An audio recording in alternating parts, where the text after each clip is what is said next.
Well, I do love me a microphone, so I wasn't sure what everybody was going to do, so I'm glad that I have an opportunity to share what I thought about. And I thought I'd tell a story, because we're all storytellers, right? So there was this little girl, she was 5 years old, she saw The Wizard of Oz for the first time, and it was dazzling, right? And skipping down the sidewalk, pretending to be Dorothy, singing at the top of her lungs, completely oblivious that people could be watching that. And I loved learning later, that was me, by the way, at 5, convinced that I was Dorothy. And I loved learning later about Joseph Campbell's take on a hero's journey and seeing that, oh, Dorothy was on her own hero's journey, and she was finding friends along the way, looking for qualities that were deep inside, and part of that discovery was the journey itself.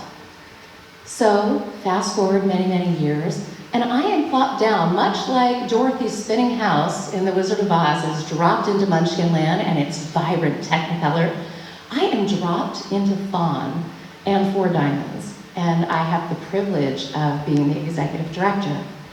And it is dazzling, and it is technicolor, and I have this profound opportunity to tell more stories.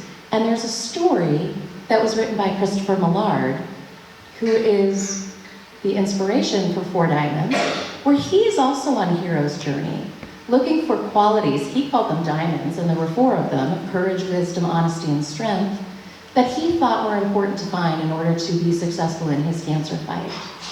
So I also love, as a side note, the intersection of his father, Charles Millard, who had a professional intersection with Judy Garland. That's a whole other story. Happy to share that with you in another time. But I just love the kismet of that as the girl who thought she was Dorothy. So I tell these stories of children who are fighting cancer, and they take great courage, and they are so honest. And I have the privilege of telling stories about the students who are raising money to help these children and their families, and these kids who are anywhere from kindergarten to 12th grade, tens of thousands of students that are banding together, making it possible for people to care about childhood cancer and to mobilize and actually do something about finding a solution. I get to be the storyteller. Rarely am I Dorothy in this world, right? I'm more the wizard behind the curtain, pitching the idea, bringing coalitions together, making sure all the pieces are working. So tonight, I get to be Dorothy. I get to tell my own hero story, right? And I don't often share this, but I thought this might be an appropriate place to share. I had this really profound experience when I first started at Four Diamonds. I'm a very spiritual person, and I thought, holy moly, out of 7.5 billion people in this world, I get to do this. I get to do this. And I heard this voice in my head that said, I've been preparing you.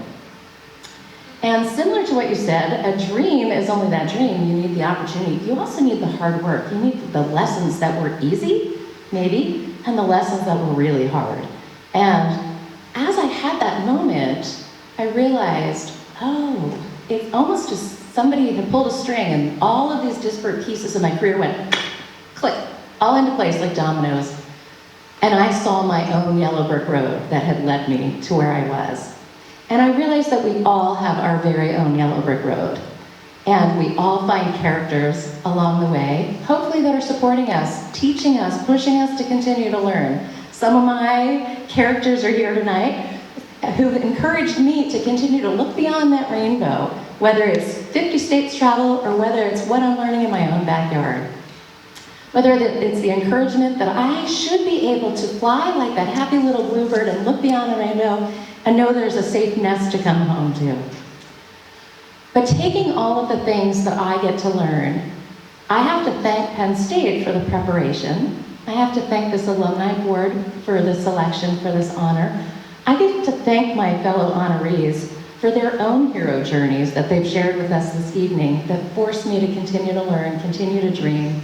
But also to thank Penn State, again, for choosing me to be this single person out of 7.5 billion people that get to do this phenomenal, amazing work. that get to tell these stories. That's part of my yellow brick road.